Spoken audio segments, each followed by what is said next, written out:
எல்லா புகழும் இறைவனுக்கே. Welcome to my channel Thopputhurai Thozhi. இப்போ நம்ம பார்க்க போகிற ரெசிபி சிக்கன் தம் பிரியாணி. இது தோப்புத்துறை ஸ்பெஷல். வாங்க வீடியோக்குள்ளே போகலாம். இதற்கு தேவையான பொருட்களை பார்க்கலாம் வாங்க. Basmati rice 1 kilo, chicken 1 kilo, onion அரை கிலோ, தக்காளி 400 கிராம், இஞ்சி பூண்டு பேஸ்ட் 5 டீஸ்பூன், ஆயில் 200 ml, நெய் 50 gram, garam masala 2 teaspoon, biryani masala 3 teaspoon. இதோட லிங்கை நான் டிஸ்கிரிப்ஷனில் கொடுத்துருக்கேன், பார்த்துக்கங்க. ரெட் சில்லி பவுடர் 2 டீஸ்பூன், தேங்காய் 5 டீஸ்பூன், பாதாம் 8, முந்திரி 8, தயிர் 250 ml, லெமன் 1/2, கிராம்பு 3, பட்டை 3, ஏலக்காய் 3, rose water 1 spoon, food colour 1 pinch, உப்பு தேவையான அளவு, புதினா மல்லி தேவையான அளவு, ரெட் சில்லி 5 பீஸ். இப்போது தேங்காய், முந்திரி, பாதாம் இந்த 3ஐயும் வறுத்துட்டு அரைச்சி எடுத்து வச்சுக்கோங்க. ஒரு பல்லாரியை ஃப்ரை பண்ணி வச்சுக்கோங்க. அந்த ஃப்ரை பண்ண ஆனியனை புதினா மல்லி 1 டீஸ்பூன் கரம் மசாலாவோட 3 வாங்க இப்போ எப்படி செய்யலாங்கிறத பார்க்கலாம். ஸ்டவ் ஆன் பண்ணி பாத்திரத்தை எடுத்து வச்சுக்கோங்க. பாத்திரம் சூடு வந்துருச்சு. இப்போ ஆயில் ஆட் பண்ணுங்க.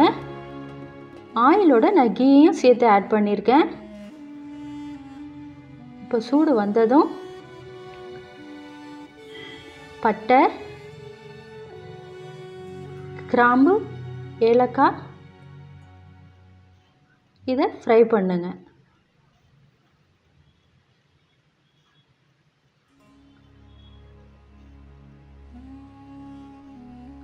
இப்போது ஆனியனை ஆட் பண்ணுங்க.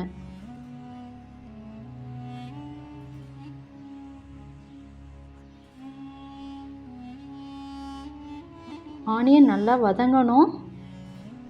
அப்போ தான் அந்த கிரேவி நல்லாயிருக்கும். வதங்கிறதுக்காக கொஞ்சமாக சால்ட் ஆட் பண்ணிக்கோங்க. கொஞ்சமாக தான் போட்டிருக்கேன், நீங்கள் பிறகு போட்டுக்கலாம். இப்போ நல்லா ஃப்ரை பண்ணிக்கோங்க. வதங்கிடுச்சு பாருங்கள். இப்போ இஞ்சி பூண்டை ஆட் பண்ணுங்க.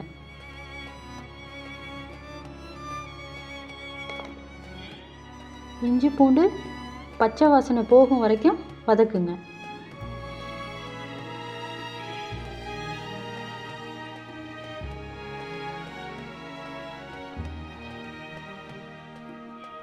பச்சை வாசனை போயிடுச்சு.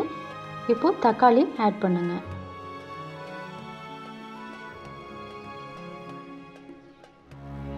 நீங்கள் எப்போதுமே வதங்குறப்போ உப்பு சேர்த்திங்கன்னா அது வதங்கிடும். இப்போ தக்காளியும் நல்லா வதங்கணும். பேஸ்ட் பண்ணி வச்சுருக்க சில்லி ஆட் பண்ணிக்கோங்க.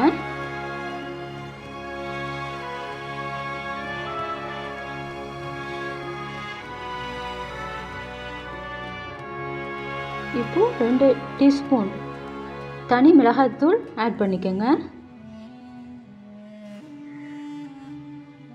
எண்ணெயிலே நீங்கள் வதக்குனீங்கன்னா தான் அது நல்லாயிருக்கும், உங்களுக்கு கலர் கொடுக்கும்.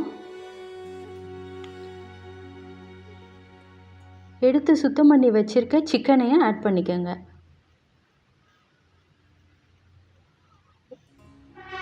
ஒரு கிலோ அரிசிக்கு நான் 1 கிலோ சிக்கன் போட்டிருக்கேன். நீங்கள் தேவைன்னா எவ்வளோ வேணாலும் போட்டுக்கலாம். இப்போது சிக்கன் ஒரு 15 மினிட்ஸ் ஆச்சும் வேகணும். ரொம்பவும் வேக விட்டுறக்கூடாது. இப்போ அதுக்கு தேவையான உப்பை ஆட் பண்ணிக்கோங்க. டேஸ்ட்டும் பண்ணி பார்த்துக்கோங்க. இதுக்கு என்ன தேவையோ அந்த உப்பை ஆட் பண்ணிக்கோங்க. இப்போ பிரியாணி மசாலாவை ஆட் பண்ணிக்கோங்க.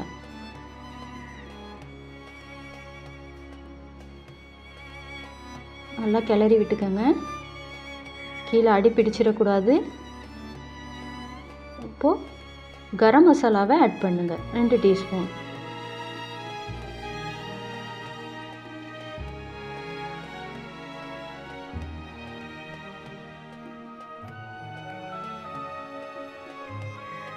அந்த எண்ணெய் பிரிஞ்சு வருது பாருங்கள்.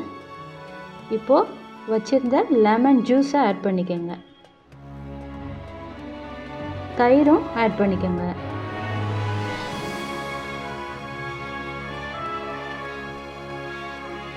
கொஞ்சம் கிளறி விட்டுக்கிட்டே இருங்க.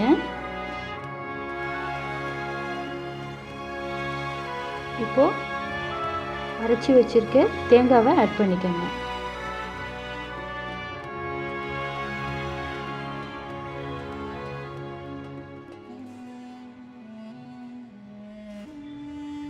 எல்லாம் சேர்த்தாச்சு.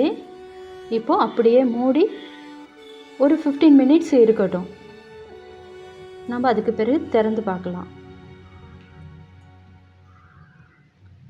திறந்து பார்த்து அடி பிடிக்காமல் கிண்டி விட்டுக்கோங்க. அந்த எண்ணெயும் நம்மளுக்கு பிரிஞ்சு வரணும். இப்போ வாங்க சாதத்துக்கு ரெடி பண்ணிக்கலாம். இப்போ நான் ஒரு 3 லிட்டர் தண்ணி அளவு எடுத்து வச்சுருக்கேன். தண்ணி கொதி வரட்டும். அதுக்கு பிறகு நம்ம அரிசியை போட்டுடலாம். இப்போ தண்ணி வச்சதுக்கு முன்னாடி ஒரு 15 மினிட்ஸ் அதை ஊறினா போதும். ஏன்னா நம்ம வடித்து தான் போட போகிறோம். தண்ணி கொதி வந்துருச்சு. இந்த தண்ணியில் ஒரு 3 ஏலக்காய் மட்டும் போட்டுக்கோங்க. அந்த சாதம் வாசமாக இருக்கும். இப்போ அரிசியை ஆட் பண்ணிக்கோங்க.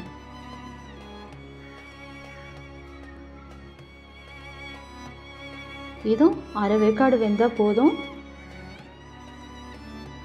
நீங்கள் தம்மில் போடும்போது மீதி வெந்துடும். இதுக்கு தேவையான அளவை உப்பை சேர்த்துக்கங்க. அந்த தண்ணியை டேஸ்ட் பண்ணி பார்த்தீங்கன்னா கொஞ்சம் கரிப்பாக இருக்கணும். அப்போ தான் அந்த அரிசியில் அது சேர்ந்து இருக்கும். சாப்பிட்டு பார்த்துக்கங்க. பாருங்கள், அரிசி அரை வேக்காடாக இருக்குது. இப்போ நம்மளுக்கு அந்த கிரேவி ரெடி ஆயிடுச்சு. எண்ணெய் பிரிஞ்சு வந்திருக்கு பாருங்கள். இப்படி தான் வரணும். அப்போது நீங்கள் சிம்மில் போட்டே வச்சிடுங்க. இப்போ இதை தனியாக எடுத்து வச்சுக்கலாம். கிரேவியும் அந்த எண்ணெயுமா எடுத்து ஒரு பேனில் வச்சுக்கோங்க. இந்த கிரேவியும் சிக்கனும் கீழே அப்படியே இருக்கணும். நீங்கள் மேலே ஊற்றுறதுக்கு மட்டும் கொஞ்சம் கிரேவியும் எண்ணெயுமா எடுத்துக்கோங்க. இப்போது கிரேவியும் சிக்கனும் பாருங்கள் அப்படியே வச்சுருக்கேன். இது அப்படியே இருக்கணும். இது மேலே தான் நம்ம சாதத்தை போட போகிறோம்.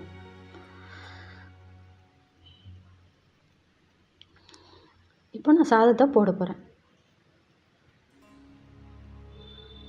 வடித்து வச்ச சாதத்தை எல்லாத்தையுமே அப்படியே போட்டுருங்க.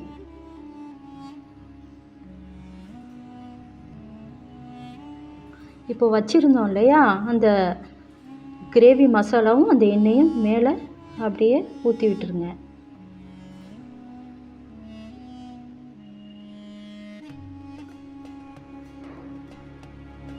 நீங்கள் இன்னும் கிரேவி வேணும்னா கொஞ்சம் கூட நீங்கள் கிரேவியை ஆட் பண்ணிக்கலாம். புதினா மல்லியை மேலே அப்படியே தூவி விட்டுருங்க.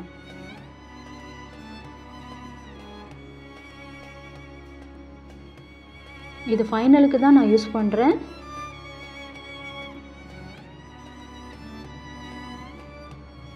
இப்போது ரோஸ் வாட்டரு ஆட் பண்ணுறேன். கொஞ்சமாக ஊற்றிக்கங்க. ஒரு ஸ்பூன் ரோஸ் வாட்டரில் தான் நான் அந்த ஃபுட் கலரை கலந்து ஊற்றுறேன்.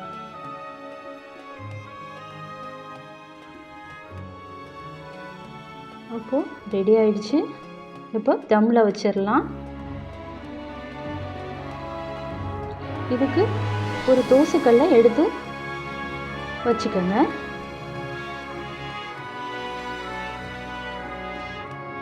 இதுக்காகவே நான் ஒரு தோசைக்கல் பிரியாணி செய்கிறதுக்காகவே வச்சுருக்கேன். நீங்கள் பழைய தோசைக்கல் எதாக இருந்தாலும் பரவாயில்ல, நீங்கள் எடுத்து வச்சுக்கோங்க. இப்போ கொஞ்சம் ஃபுல்லாக ஆன் பண்ணி விடுங்க. ஏன்னா தோசைக்கல் சூடு வந்தால் தான் சாதமும் சூடு ஏறும். இப்போ மூடியை போட்டு மூடி ஒரு வெயிட்டை வச்சுருங்க. இப்போ ரெடி ஆயிடுச்சு. திறந்து பார்க்கலாம். பாருங்கள், நான் சுற்றி பேப்பர் வச்சுருக்கேன். இது 20 நிமிஷம் அப்படியே இருக்கணும். நீங்கள் இடையில திறந்து பார்க்கக்கூடாது.